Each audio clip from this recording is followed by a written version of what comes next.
함께 나눌 하나님의 말씀은 사도행전 1장 6절로 11절까지 말씀입니다. 말씀을 같은 목소리로 우리 함께 읽도록 하겠습니다.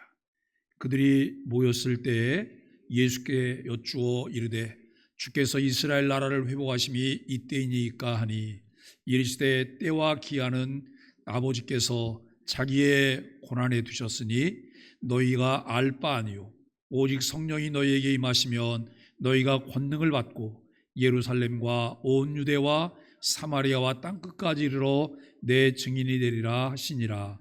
이 말씀을 마치시고 그들이 보는데 올려져 가시니 구름이 그를 가리어 보이지 않게 하더라. 올라가실 때 제자들이 자세히 하늘을 쳐다보고 있는데 흰옷 입은 두 사람이 그들 곁에 서서 이르되 갈릴리 사람들아 어찌하여 서서 하늘을 쳐다보느냐. 너희 가운데서 하늘로 올려주신 이 예수는 하늘로 가심을 본 그대로 오시리라 하였느니라. 아멘. 함께 인사하겠습니다. 아시레. 오늘 우리는 사도신경 강의 17번째 시간으로 하늘에 오르사라고 하는 부분을 함께 말씀을 통해 나누려고 합니다. 사도신경 신앙고백 중에 하늘에 오르시어 전능하신 아버지 하나님 우편에 앉아 계시다가 라고 하는 내용인데요. 신앙고백 속에 하늘에 오르셨다, 전능하신 아버지 하나님 우편에 앉아 계시다, 이 부분이 굉장히 중요하잖아요. 성경이 1187장 그 방대한 양의 성경 중에 우리의 신앙의 고백을 몇 줄로 요약해서 고백을 하는데 그 몇 줄 요약된 고백 중에 하늘에 오르셨다, 전능하신 하나님 아버지 우편에 앉아 계시다, 이건 굉장히 중요한 내용이에요. 그런데 우리가 그 굉장히 긴 기간 교회 생활을 하면서 하늘에 오르셨다, 하나님 보좌 우편에 앉으셨다, 이 내용들에 대해서 얼마나 소상히 우리가 말씀을 들었던 기억들이 있으신가요? 이 부분들을 잘 설명을 하실 수가 있으신가요? 그냥 이렇게 지나쳐 가는 거예요. 그렇다면 우리는 굉장히 중요한 것을 소홀하게 여겼고 놓치고 지나갔을 것이다 라고 하는 생각을 가져봅니다. 그런 생각들을 가져보면서 오늘 하늘에 오르사라고 하는 이 부분을 함께 나누려고 해요. 지난주에 말씀을 나눴던 죽은 자 가운데서 다시 살아나시며 라고 하는 이 부분도 우리가 함께 의미를 요약하면서 살펴보고 계속해서 말씀을 나누겠습니다. 우리는 예수님의 부활 사건을 통해서 그분이 죽음을 이기셨다, 그리고 다시 살아나셨다는 사실이 우리 구원의 확증임을 우리가 배웠습니다. 교회가 말하는 것은 일반적인 사람들이 말하지 않는 것을 교회가 말해요. 교회는 그냥 일반인들과 똑같은 삶을 살아가야 될까? 분명히 교회는 다른 삶을 살아야 돼요. 그럼에도 불구하고 교회를 다니는 수없이 많은 사람들이 일반인들과 유사하게 살거나 일반인보다 더 못하게 사는 사람들 때문에 우리는 많이 비난을 받게 돼요. 과연 예수를 믿는다고 하는 것은 무엇일까? 신앙생활한다고 하는 것은 무엇일까? 그리스도인으로 산다고 하는 것은 무엇이 다를까? 이 고민들을 우리는 해 보아야 할 것입니다. 세상 어디에서도 예수님이 죽었다가 3일 만에 다시 살아나셨다라고 하는 부분을 이야기하는 곳은 없어요.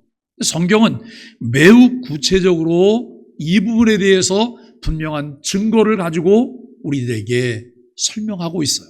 그리고 이것을 믿는 이들이 그리스도인들이에요. 이것을 믿게 되므로 우리에게 확실하게 보증되어지는 것이 무엇이냐면 구원이라고 하는 문제예요.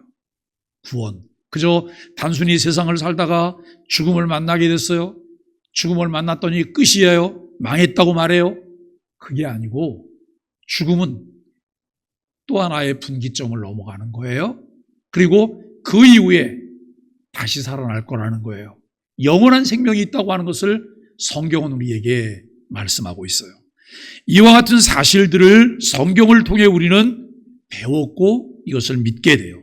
부활은 예수님이 죄와 사망의 권세를 깨뜨리고 우리의 구원을 완성하셨다고 하는 증거예요. 예수님이 이 땅에 성육신 하셔서 33년간 생활하시다가 십자가에 못 박혀 죽었어요. 그저 정치적인 그 정치범들이 여러분 이제 그 처형당하는 방식을 통해서 십자가에 못 박혀 죽으셨어요. 그런데 그 예수님이 3일 만에 부활하셨어요. 아, 그거 허구야, 소설이야, 사람들이 그냥 주장하는 거야, 이렇게 말한다면 우리는 가장 불행하고 불쌍한 사람들이죠. 그런데 이것이 역사적 사실이라고 하는 것을 성경은 무수히 많은 곳에서 말하고 있고, 그리고 많은 사람들이 이 사실을 믿고 있어요. 이 사실을 믿게 될 때 그분이 죽었다가 3일 만에 부활하신 것처럼 우리 모든 사람들에게도 부활이 있다는 사실을 성경은 우리에게 가르쳐줘요. 그리고 우리의 구원이 완성되었다고 하는 것을 가르쳐주고 있습니다. 그리스도의 부활은 우리의 부활을 보증하고 부활을 통해 우리는 새로운 생명을 얻게 되는 거예요. 부활이 그리스도의 낮아지신 지위에서 그분의 높아지심으로 전환되는 시작점이라면, 예수님이 어느 날 이 땅에 오셨어요. 아기로 태어나셨어요. 아기로 태어나셨는데 그분의 태어나심을 성육신이라고 말을 해요.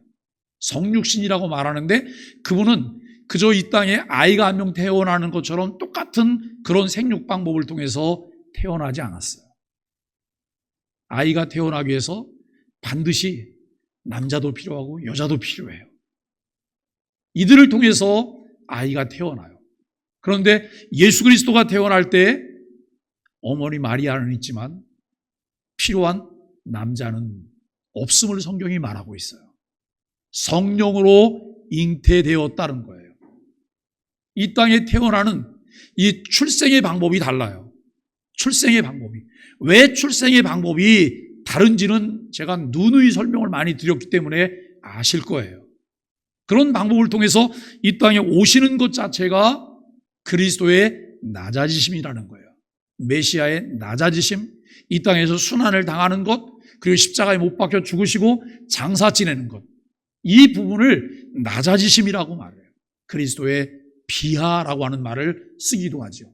그런데 이 비하 이후에, 낮아지심 이후에 그리스도의 높아지심은 부활로부터 시작이 되죠.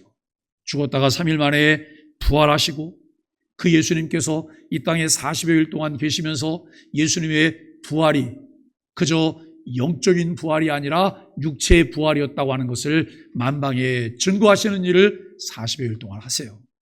그러다가 하늘로 올라가세요. 이것이 다 그리스도의 높아지심, 그리스도의 승기의 한 부분들이라고 하는 것을 알게 돼요. 오늘 우리가 다룰 하늘의 오르사는 그분의 높아지심의 완성을 의미하기도 해요. 오늘 본문은 예수님의 승천을 다루고 있고, 이 승천 사건은 그분이 하나님 우편에 앉으셔서 왕으로서 다스리신다는 사실을 우리에게 보여주고 있어요. 이제 우리는 그리스도의 승천을 통해 구속사적으로 중요한 의미들을 함께 살펴보려고 합니다. 예수님의 부활이 우리 구원에 어떤 확신을 주었으며 그분의 승천은 어떤 의미를 더할까요? 이 질문을 마음에 두시고 말씀을 계속해서 함께 좀 묵상을 해보시면 좋을 것 같습니다. 우선 이 그리스도의 승천 사건 자체가 어떤 것인가를 우리가 함께 살펴보는 거예요. 사도행전 1장 6절로 11절에 이 내용이 나오는데요. 예수님이 제자들과 함께 다니셨어요. 3년 6개월 정도를 공생애를 하신 거예요. 공생애 기간을 지내면서 예수님이 제자들을 부르셨고 제자들과 함께 지내면서 제자 훈련을 하셨어요. 제자 훈련은 예수님과 함께 지내면서 가르치시기도 하시고 그의 삶을 보여주시기도 하시고 그들에게 하나님 나라의 소망을 주시면서 훈련하셨어요. 근데 예수님이 삶 가운데 일정 부분 그 사역 속에 이런 부분이 나타나요. 3대 사역이라고 말하는 가르치시고 전파하시고 고치시는 사역이에요. 하나님 말씀을 가르치셨어요. 하나님 나라를 전파하셨어요. 그리고 병든 자를 고치시고 귀신 들린 자를 고치시고 죽은 자를 살리기도 하시는 그런 사역들을 예수님이 하셨어요. 제자들은 예수님을 따라다니면서 그 사람의 한계를 넘어서는 신의 영역들이 이루어지는 것을 그들은 보면서 그들이 훈련을 받았어요. 그런데 예수님께서 일정 기간이 지나니까 알 듯 모를 듯 하시는 이야기를 예수님이 하세요. 여러분, 예수님이 병든 자를 고치시고 귀신을 내쫓으시고 죽은 자도 살리시고 그 다음에 5천 명이 모였는데 이 물고기 2마리와 보리떡 5개를 가지고 5천 명을 먹이시고 그 당시에 계수 방법인 남자 장정만 5천 명이지 여성과 아이들까지 포함하면 2만 명이 넘을 건데 그들이 이 물고기 2마리와 보리떡 5개를 가지고 다 배불리 먹고 12바구니가 남았어요. 민생고가 다 해결되는 문제가 벌어지는 거예요. 그러니 얼마나 많은 사람들이 예수님을 추종하고 따르겠어요. 그리고 예수님 제자들은 자기들이 그 많은 사람들 중에 제자로 뽑혔다고 하는 것만으로도 얼마나 여러분 어깨가 으쓱으쓱하겠습니까? 이들 속에서 서로 다퉈요. 내가 영의정 노릇할 거야. 네? 나는 우의정 그리고 자의정 뭐 이런 것 이야기들을 하면서 서로 높아지겠다고 말을. 근데 예수님이 알 듯 모를 듯한 이야기를 하세요. 내가 순환을 받게 될 거다. 내가 순환을 받게 되고 죽임을 당하게 될 거다. 아니 이게 무슨 얘기예요? 지금 잘 나가고 계신데 잘 나가고 계셔서 예수님을 따라다니고 예수님에게 줄을 대고 바짝 붙어 있으려고 그러는데 예수님이 그런 얘기를 하세요. 예수님이 죽게 될 거래요. 그리고 3일 만에 다시 살아날 거래요. 그리고 이것을 다른 사람에게는 말하지 마라. 근데 제자들은 이 말이 무슨 말인지도 모르고 그냥 듣고 그냥 지나치는. 왜냐하면 예수님 따라다니면 다 해결이 되니까 그냥 따르면서 그들이 생활을 해요. 그러다가 예수님이 십자가에 못 박혀 죽게 되잖아요. 그때 예수님이 십자가에 못 박혀 죽을 때 예수님 제자들이 예수님과 함께 죽겠다고 말하던 사람도 예수님을 다 부인해요. 예수님을 다 떠나는 거예요. 낙심하게 돼요. 왜요? 예수님이 전해주시려고 하는 말씀을 귀담아 듣지 않았어요. 성경이 가르치는, 성경이 말씀하고 있는 것을 듣기보다는 내가 듣고 싶은 것, 내가 듣기를 원하는 것에 귀를 세웠어요. 그런데 성경은 다른 것을 말해요. 예수님이 정말 십자가에 못 박혀 죽으셨어요. 이제는 끝났구나 생각을 했는데 3일이 지났을 때 예수님이 다시 살아나셨대요. 부활의 현장을 목격하기도 하고 부활하신 예수님을 만나기도 해요. 여러분, 그들이 희비가 엇갈리는 그런 시간들을 보냈잖아요. 극한 좌절도 경험을 했고 또 여러분 그들이 생애 속에서 경험할 수 없었던 희열도 맛보게 됐어요. 그런데 예수님은 그들에게 이런 말을 했거든요. 너희가 예루살렘을 떠나지 마라. 예루살렘을 떠나지 말고 내게 들은 바 하나님 아버지가 약속하신 것을 기다리라 라고 말을 했어요. 예수님의 부활을 목격하고 약 40여일 지나고 났는데 예수님께서 감람원이라고 하는 산에 가시더니 하늘나라로 올라가시는 거예요. 정말 제자들을 떠나는 거예요. 그런데 제자들이 이렇게 말을 해요. 너희가 어찌하여 서서 하늘을 쳐다보느냐. 올려가신 그대로 다시 오실 것이다 라고 하는 말을 남기고 예수님은 사라지셨어요. 그런데 예수님이 가시기 전에 유언처럼 무슨 말을 하셨어요? 예루살렘을 떠나지 말래. 그런데 그 말씀 이전에 무슨 말씀을 했냐면 너희는 온 천하에 다니며 만민에게 복음을 전하래요. 그리고 모든 민족으로 제자를 삼으래요. 아버지와 아들과 성령의 이름으로 세례를 주래요. 이렇게 말씀하셨는데 예수님께서 뭐라고 또 말씀하셨어요? 예루살렘을 떠나지 말라는 거예요. 예루살렘을 떠나지 말고 내게 들은 아버지 약속하신 것을 기다리라. 근데 그 다음에 제자들은 주님이 그렇게 말씀하시지만 그들의 관심은 다른 데 있어요. 언제 이스라엘 나라가 회복될 때가 올 건가요? 언제 이스라엘 나라가 회복되나요? 왜냐하면 이스라엘이라고 하는 나라가 로마의 압제 아래 있잖아요. 로마로부터 언제 자유를 얻게 되고 우리가 해방이 될 건가요? 라고 하는 질문입니다. 예수님이 뭐라고 말씀하시냐면 때와 기한은 너희가 알 바가 아니야. 때와 기한은 너희가 알 바가 아니야. 그러면서 예수님이 동문서답하듯이 이렇게 말씀하세요. 오직 성령이 너희에게 임하시면 너희가 권능을 받고 예루살렘과 온 유대와 사마리아와 땅끝까지 이르러 내 증인이 되리라 라고 말씀하세요. 아버지의 약속하신 것을 기다리래요. 예루살렘을 떠나지 말고. 제자들의 생각은 거기에 있지 않았어요. 예수님은 성령이 임하시면 권능을 받으래요. 그리고 증인이 되라고 말씀하세요. 여러분, 이러고 나서 예수님은 하늘나라로 올라가셨어요. 이것이 여러분 이 승천 사건의 자체인 거예요. 제자들이 예수님이 구름 타고 올라가신 것을 목격했고 천사들이 예수님이 다시 오실 것을 예고하셨잖아요. 이는 예수님이 더 이상 지상에서 무엇으로 계시지 않고요? 육체적으로 계시지 않을 거라는 거예요. 육체적으로 계시지 않고 하늘로 승천하셔서 하나님 우편에 앉으셨다고 하는 사실을 분명하게 우리에게 말씀하고 있는 거예요. 승천 사건은 단순히 예수님이 물리적으로 하늘로 올라가신 사건 이상의 의미를 갖고 있어요. 이것은 예수님이 지상에서의 사역을 완성하고 하나님 우편에 앉으셔서 왕으로서 다스리신다는 사실을 우리에게 보여주고 있어요. 승천은 예수님의 구속 사역의 완성과 그분의 높아지심의 중요한 부분을 말씀하고 있습니다. 예수님의 승천은 단순한 물리적 사건 이상의 신학적 의미를 어떻게 담고 있을까요?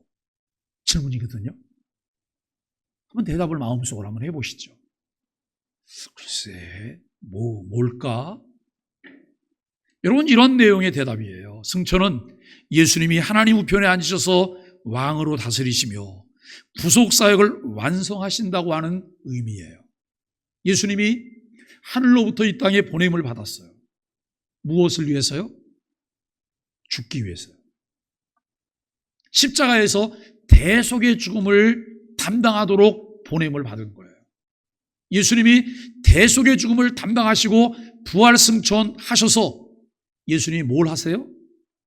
보냄을 받았던 그 일들에 대한 사역 보고를 성부 하나님께 하시지 않겠어요? 그 일을 위해서 예수님께서 승천하셨어요. 그리고 하나님 보좌 우편에 계세요. 이 승천과 관련된 신학적인 문제가 있는데요. 인성 밖에도 계시는 신성인 거예요. 자, 우리는 사람이잖아요. 그죠?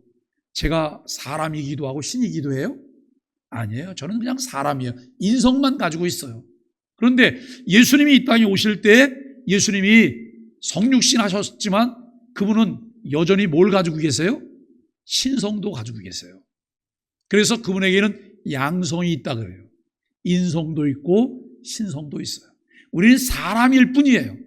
그런데 예수님에 대해서는 그분이 참 사람으로 이 땅에 오셨고 참 하나님이시다라고 말을 해요.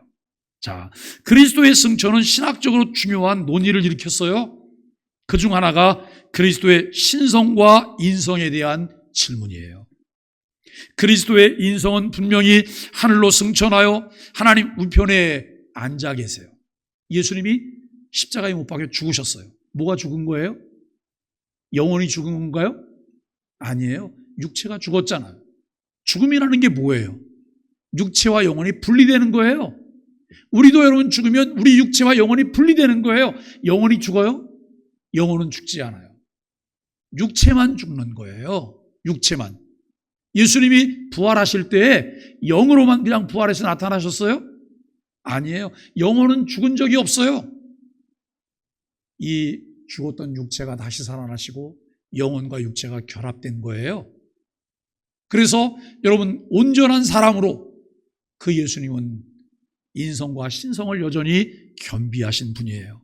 그런데 승천하셨어요. 하나님 보좌 우편에 있어요. 그분의 신성은 여전히 모든 곳에 계시는 무소부재하신 하나님으로 존재한다는 이 사실을 믿으세요? 예수님이 하나님 보좌 우편에 있어요. 육체적으로는 하나님 보좌 우편에 있는 거예요. 그런데 여러분, 그분이 그 신성으로는 모든 곳에 계세요. 어디든지 계세요. 그 사실을 믿으세요? 이것이 신앙이에요. 이것이 신앙의 신비인 거예요. 세상 어디에서도 이와 같은 것들을 말하는 곳이 없어요.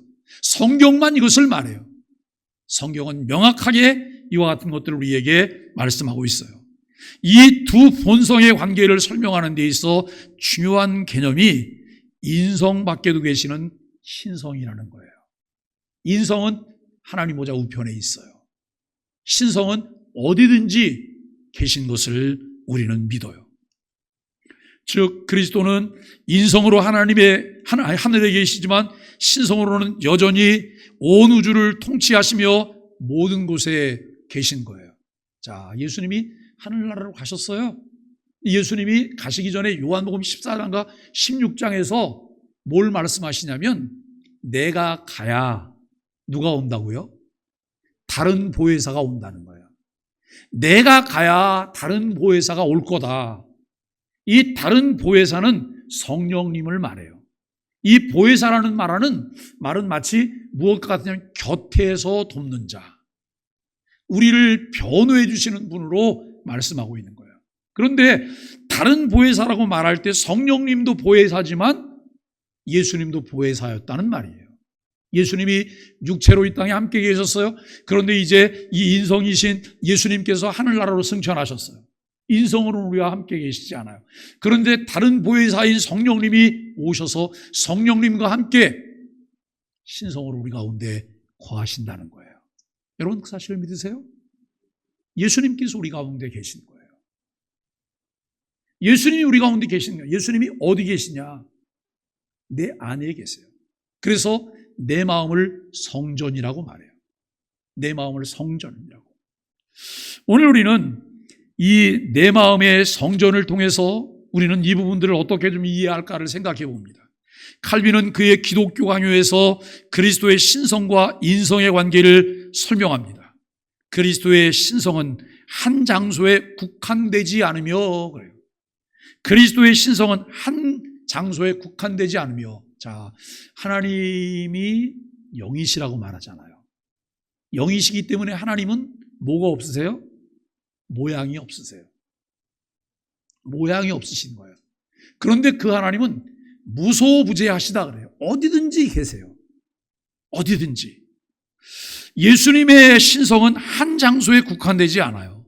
승천하셨음에도 불구하고 그분의 신성은 여전히 모든 곳에 존재한다는 사실을 믿는 거예요.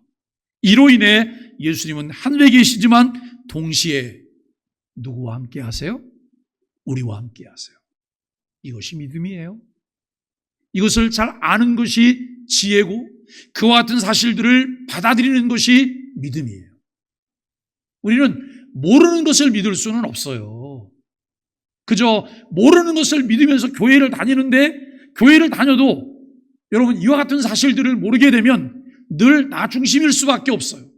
어느 날 내가 여러분 신앙을 던지고 포기하기도 해요. 왜요? 모르기 때문에.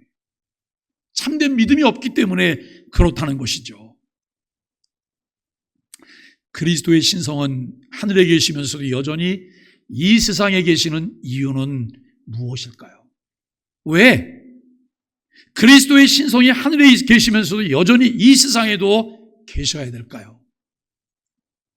그리스도의 신성은 무소부재하시기 때문에 인성으로는 하늘에 계시지만 신성으로는 여전히 온 세상에 계시며 우리를 다스리신다는 거예요. 그리스도의 승천의 구속사적 의미예요. 그리스도의 승천은 구속사적으로 중요한 의미를 갖게 되는데요. 첫째는 승천은 예수님의 대제사장직의 완성을 의미해요. 여러분, 예수님이 가지셨던 세 가지 직분이 있어요. 삼중직이라고 말을 해요. 그 삼중직이 뭐예요? 제사장, 왕, 또 하나는 뭐예요? 선지자. 그분은 선지자이셨고 왕이셨고 제사장이었어요. 예수님을 만왕의 왕이라고 말해요. 왕 중에 왕이라고 말하기도 해요. 그런데 이 그리스도의 승천은 예수님의 대제사장직의 완성이셨어요.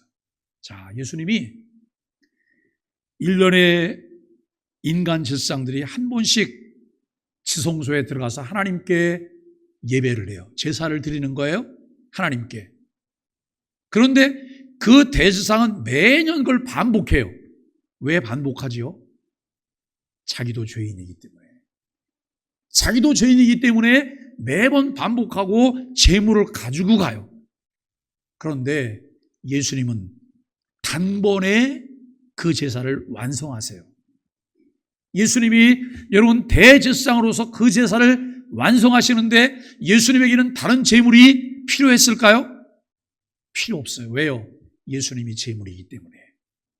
자신을 제물로 드리는 단번에 완성된 제사를 하나님께 드리는 대제사장이고, 그리고 이 제사가 완성되어지고 부활 승천하심으로써 완전한 대제사장으로서의 일들을 완성하셨다고 하는 것을 의미하고 있다는 거예요.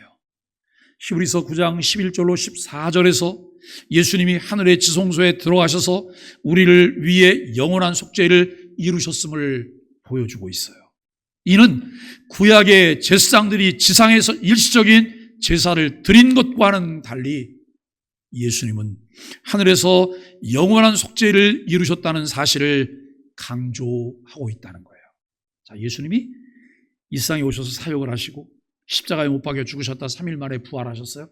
40일 동안 계시다가 하늘나라로 승천하셨어요. 하나님 보좌 우편에서 예수님 뭘 하셨다고요? 사역 보고를 하시는 거예요. 내가 이렇게 보냄을 받았는데 보냄을 받은 그대로 순종해서 이렇게 일을 이루었습니다라고 하는 보고를 하시면서 예수님께서 하나님께, 성부 하나님께 청구를 하세요. 뭘 청구해요? 보혜사 성령을 보내주세요. 다른 보혜사 성령을 보내주세요라고 하는 청구를 성자 예수 그리스도가 성부 하나님께 하게 되는 거예요. 두 번째 승천은 예수님의 왕권을 확립하는 사건이에요. 빌립보서 2장 8절로 11절은 예수님이 하나님께 순종하여 죽기까지 복종하셨다라고 말을 해요. 그 결과로 하나님이 그분을 지극히 높여 모든 이름 위에 뛰어난 이름을 주셨다고 말해요. 여기에 정말 중요한 기독교의 진리가 있어요. 예수님은, 성자 예수 그리스도는 성부 하나님과 삼위일체잖아요. 성부, 성자, 성령이 있어요. 삼위격이 있어요. 삼위로 계신 거예요. 그런데 이분은 한 분이세요. 성부와 성자와 성령이 영광과 지위가 차등이 있는 게 아니에요. 동등해요. 그런데 성자 예수 그리스도께서 이 땅에 오셔서 십자가에 죽기까지 자기를 낮추시고 희생하세요.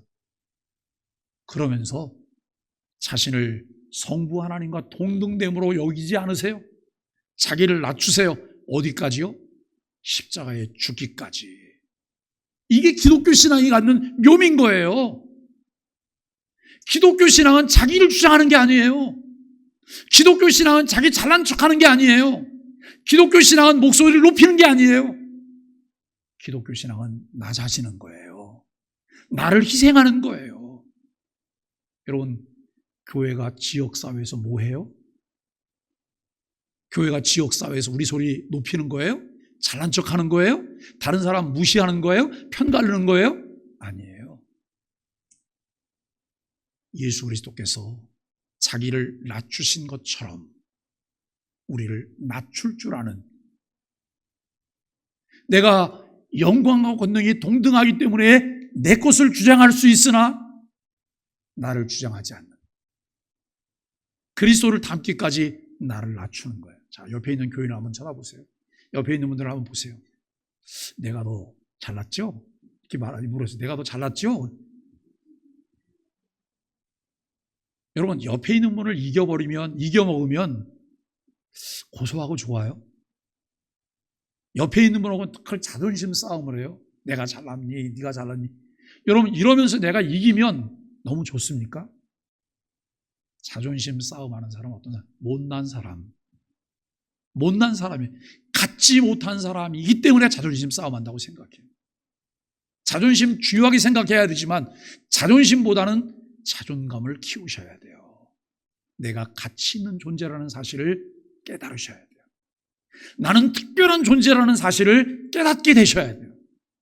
이 특별한 존재라고 하는 것을 깨닫게 되면 다른 사람도 특별한 존재라고 하는 것을 우리가 인정하게 돼요. 그래서 타인을 존중하게 되고 배려하게 되고 귀히 여기고 함께 가게 돼요. 그런데 자존감은 낮은데 자존심만 강해. 저 상대를 내가 짓밟아야 돼요. 왜요? 내가 이겨야 되니까? 경쟁 상대라고 생각해요. 어떻게 살아도 짓밟고 내가 이겨야 돼요. 그런데 정말 이긴 자가 될까요? 모든 것을 다 잃게 되죠. 여러분, 십자가의 묘미는 그리스도께서 자신을 내어주신 것처럼 우리를 내어놓는 거예요. 나를 희생하는 거예요. 왜? 우리는 주께서 주시는 온전함을 가진 자들이잖아요. 온전함 안에 있다고 하는 사실을 믿는다면 내가 저 사람을 귀히 여겨야 되는 이유는 저 사람을 얻기 위해서요. 내 편을 만들기 위해서요? 아니요. 나와 함께 하나님 나라를 살아가는 자가 되게 하기 위해서요. 우리가 정말 하나님의 나라를 살아간다면 저 사람도 하나님 나라를 살아가야 되잖아요. 하나님은 모든 사람을 사랑하셨어요. 모든 사람들에게 기회를 주셨어요. 모든 사람들에게 은혜를 베풀어 주셨어요.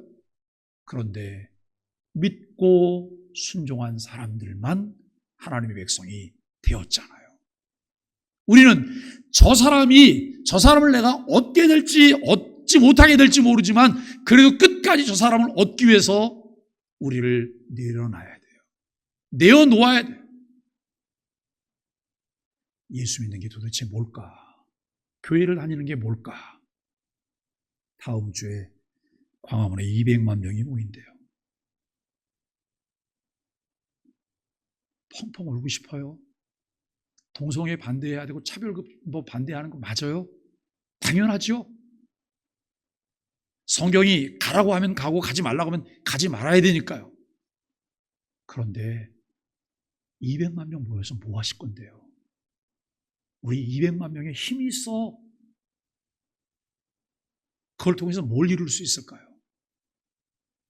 정말 우리가 차별금지법, 동성애를 반대하고 그리스도가 왕으로서 하나님 나라가 세워지기를 원한다면 저는 좀 동시에 다 전국에서 동시다발적으로 각기 그 지역들을 중심으로 그렇게 모이면 좋겠어요. 그렇게 모이고 우리가 오늘 함께 예배하고 이렇게 결단했으니 이제는 동네 속으로 들어가서 우리가 공동으로 할 수 있는 순기능을 찾아봅시다. 그 선한 일들을 함께 동시다발적으로 1000만 그리스도인이 한다 그러면 세상이 완전히 달라지지 않을까요? 1000만 그리스도인이면 여러분 20%는 되는 거잖아요. 20%가 세상을 바꿔낸다고 완전히 달라질 수 있어요. 그런데 그 일에 관심 없잖아요. 누가 더 앞에 설 거냐? 누가 더 위에 있을 거냐? 여기에 관심이 많아요. 오늘 우리는 그리스도께서 죽기까지 복종하셨어요. 그 결과로 하나님이 그분을 지극히 높여 모든 이름 위에 뛰어난 이름을 주셨다라고 말을 해요. 내가 이름을 올리려고, 내가 이름을 나타내려고 그게 아니고 나는 그냥 죽기까지 낮아지면서 내게 주어진 그 일들을 해요. 그랬더니 누가 우리를 들어주셨다고요? 하나님께서 우리를 들어주셨다. 그런데 우리는 자꾸 높이 들리는 데만 관심이 많아요. 스포트라이트를 내가 받는 데 관심이 많아요. 이렇게 될 때에 모든 것을 다 잃게 될 것입니다. 예수님은 승천을 통해 하나님 우편에 앉으셔서 모든 피조물을 다스리시는 왕이 되셨어요. 셋째, 승천은 예수님이 중보자로서의 사역을 시작하신 사건이에요. 히브리서 10장 11절로 14절에서 예수님이 하나님 우편에서 뭘 하고 계세요? 우리를 위해 친히 중보하며 기도하신다고요. 자, 오전에 제가 그 말씀 드렸어요. 예수님은 우리보다 우리를 더 잘 아세요.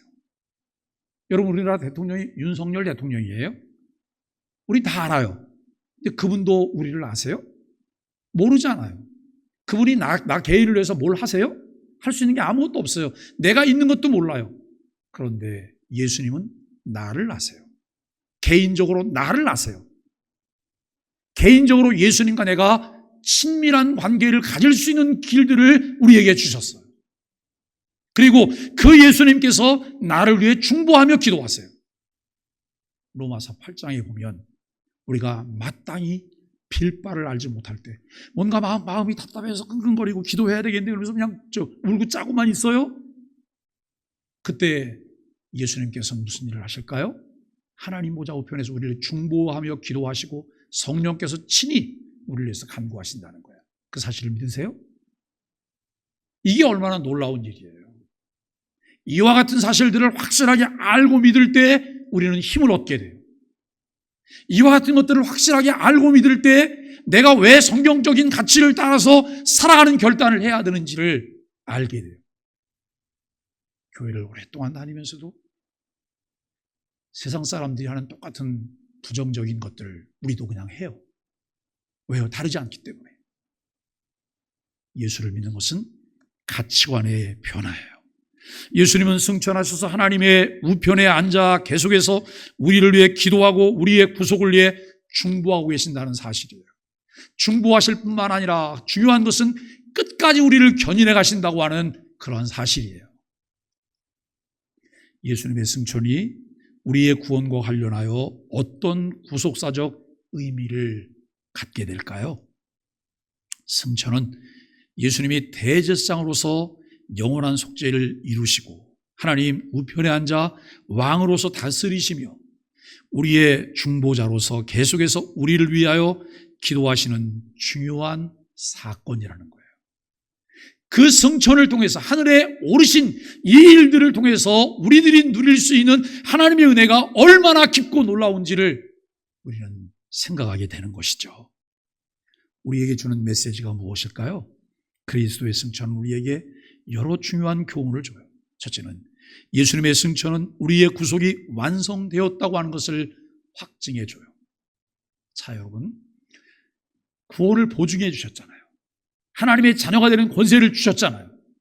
그럼에도 불구하고 우리가 이 땅을 사는 동안 우리는 죄에 대한 책임을 면했지만 죄의 오염을 다 벗겨낸 것이 아니에요. 구원이 보증되었지만 여전히 우리들의 연약함 속에서 죄의 오염과 찢기들이 나오는 거예요. 이 일을 위해서 우리에게 뭐가 필요해요? 점진적 성화예요. 지속적인 경건의 삶을 통해서 그리스도를 닮아가는 삶을 사는 거예요. 자, 그런데 한번 보세요. 그리스도를 닮아가면서 점진적 성화된 사람들의 단계적인 모습들이 우리 주변에는 너무나 많이 보이고 있나요? 찾아보기가 너무 쉽지 않아요. 우리는 어떻게 완성이 되어져 가고 있나요? 어떻게 우리가 그리스도를 닮아가고 있나요? 내 의지나 노력을 통해서 이룰 수 있다는 것은, 여러분, 이룰 수 없다고 하는 것은 우리가 너무나 잘 알고 있는 거예요. 이것은 그리스도와 한 몸으로서 그리스도에게 내가 붙어 있을 때 그리스도를 통해 내게 주어지는 진액을 통해 내가 열매를 맺게 되는 그리스도인으로 살게 된다라고 하는 것을 알게 돼요. 예수님이 하늘로 승천하셔서 하나님 우편에 앉으셨다는 것은 그분의 속죄 사역이 완전하고 더 이상 추가적인 희생이 필요 없다는 것을 의미하고 있다는 거예요. 둘째로, 예수님의 승천은 우리가 이 땅에 소망을 두지 않고 하늘에 소망을 두며 살아가야 한다는 교훈을 주고 있어요. 예수님은 우리의 참된 왕이십니다. 우리는 그분이 다스리시는 하나님 나라의 백성입니다. 우리의 삶의 목적은 이 땅의 일시적인 것이 아니라 하늘의 영원한 소망을 두면서 살아가야 합니다. 그리스도의 승천이 우리 삶에 어떤 소망과 변화를 줄까요? 그리스도의 승천은 우리의 구원이 완성되었음을 확신하게 하며 우리는 이 땅이 아닌 하늘의 소망을 가지고 살아가게 해요. 자, 예수님 제자들이 예수님을 3년 반 동안 따라다녔어요. 누구보다도 예수님을 가까이서 보았고 신앙이 깊어졌을 것 같아요. 그런데 예수님 십자가에 못 박혀 죽는 일이 벌어지니까 다 무슨 일이 벌어졌어요? 예수님을 버리고 다 도망갔어요. 다 도망갔어요.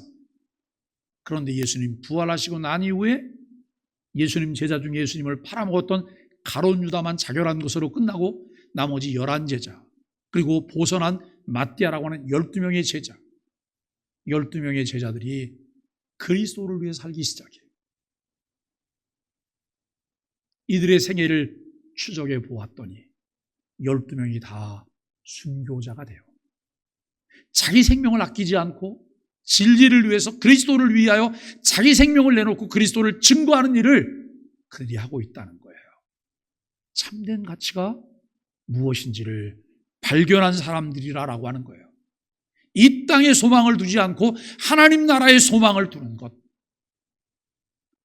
그 삶을 그들이 살아갔다는 것이죠. 여러분, 삶의 적용과 결단이에요.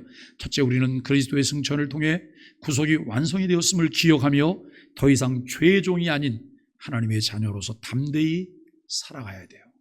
매일매일 말씀 묵상하면서 하나님 우리에게 분별력을 주세요. 죄를 분별할 수 있게 해주세요. 쪽집게로 그 죄들을 우리의 삶 가운데서 빼버릴 수 있도록 하나님 도와주세요. 세상에서 출세한다니까, 세상에 좀 편하게 산다니까, 세상에서 내가 어떤 권력을 얻는다고 하니까 죄와 타협하고 그 길을 걸어가는 것을 마다하지 않는 그런 삶이 아니라 정말 하나님의 자녀로서 거룩함에 초점을 맞추고 걸어가게 해주세요. 이 기도가 우리들의 기도가 되어야 되겠죠. 예수님은 승천하셔서 우리를 다스리고 계시고 우리는 그분의 통치를 믿고 의지하며 살아가야 됩니다. 둘째는 하늘의 소망을 두고 살아야 돼요. 그리스도께서 승천하셔서 하늘에 계시다는 사실은 우리가 이 땅의 일시적인 것을 좇기보다는 영원한 하늘의 소망을 바라보며 살아야 한다고 하는 교훈을 주고 있어요. 눈앞에 있는 이익보다는 영원한 것을 바라볼 수 있는 안목이 우리들에게 키워질 수 있게 되기를 바랍니다. 하나님을 아는 지식이 점점 더해감으로 우리가 이 땅을 살면서 우리의 목적이 하늘에 있다는 사실을 믿으셔야 돼요. 세 번째는 우리는 그리스도의 승천을 통해 중보자로서 우리를 위해 기도하고 계신 예수님을 의지하며 매일의 삶에서 그분께 기도하며 그분의 인도를 구해야 돼요. 길도 모르면서 내비게이션도 안 켜요. 무슨 배짱이죠? 길도 모르면서 내비게이션도 안 켜요. 그리고 나서 못 찾는다고 길 뱅뱅뱅 돌아요. 제가 여러분 20대 초반 때 교육전사를 할 때 여름 수련회를 세 교회가 연합으로 하기로 하고 제가 답사를 갔어요. 저 경기도 쪽 한 거예요. 포천, 관인면 중리라고 아주 시골 동네예요. 근데 그 당시에는 차가 없으니까 대중교통을 이용해서 답사를 갔잖아요. 나이도 어리죠. 20대 초반이니까 답사를 잘하고 계약을 다 하고 왔어요. 그리고 몇 달 후에 수련회를 가려고 이제 회사 차를 빌려서 여러분 거기에 차를 타고 간 거예요. 장소를 찾을 수가 없는 거예요. 1시간 반, 2시간 반을 그 차를 타고 돌아왔어요. 그랬더니 그냥 기사가 화가 그냥 머리 끝까지 나갔고 막 화를 내는 거예요. 쩔쩔매면서 어떻게 하다가 찾았어요. 찾아서 내렸는데 기사가 뭐라고 말하냐면 데리러 올 때 안 오겠다는 거예요. 기분 나빠서. 아니 지금은 몰라서 이렇게 헤맸지만 이미 다 알았잖아요. 오시면 되죠. 근데 정말 안 왔어요. 그래서 중고등학생들 짐도 많은데 거기에서 그 수련하는 장소에서 여러분 초성리역까지 태워다 주고 대성리역까지 태워다 주고 그리고 거기서 기차를 타고 인천까지 왔어요. 그러니 얼마나 고생을 해요. 제가 여러분 그때 생각을 해보면 머리가 쭈삣쭈삣 서요. 네? 도무지 찾을 수가 없는.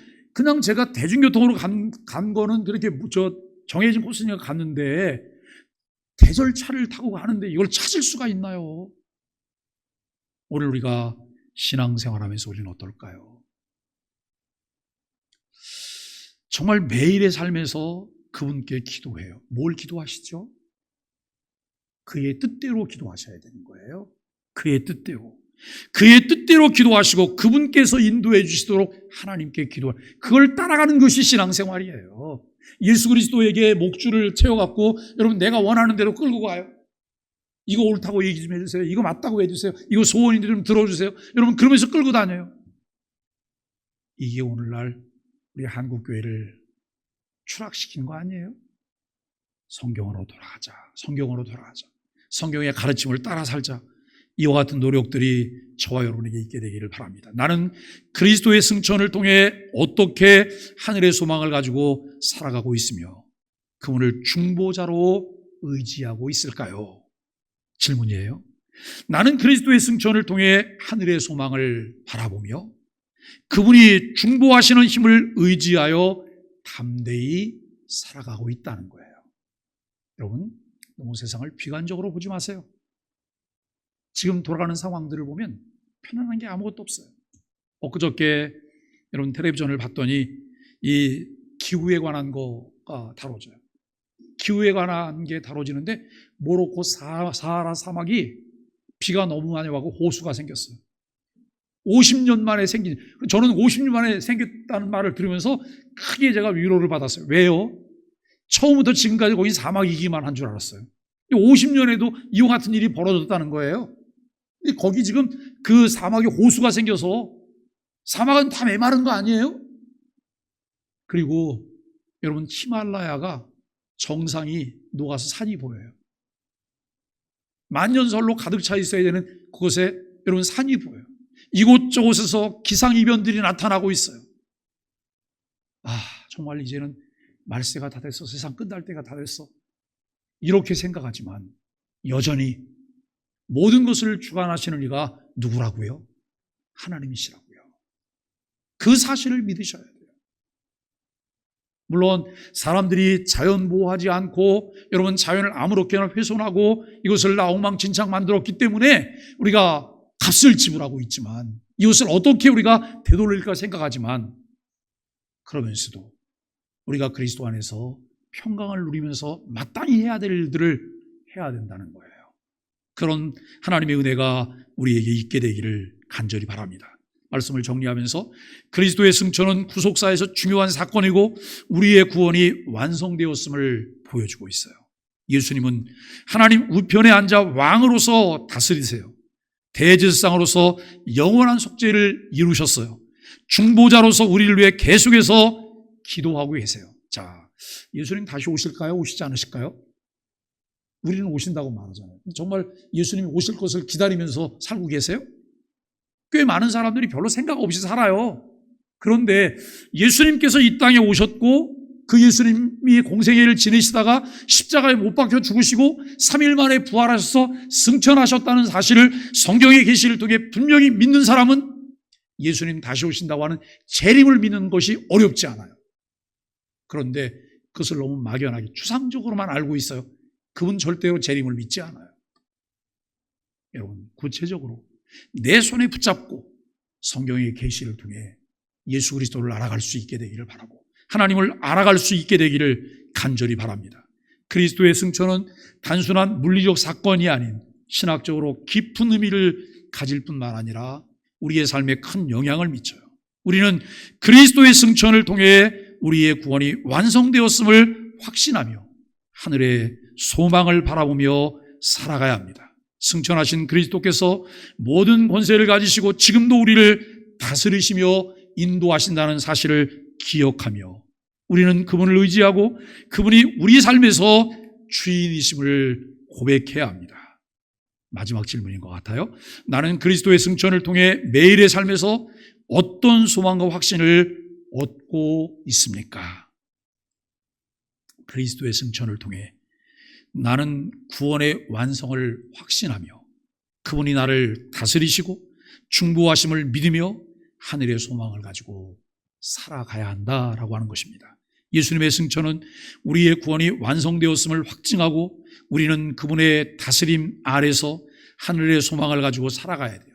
이 땅에서의 삶이 잠시일 뿐 우리는 영원한 하나님의 나라를 바라보며 그분의 왕되심을 신뢰하고 매일의 삶에서 그분을 의지하며 살아가야 할 것이다 라고 하는 것이죠.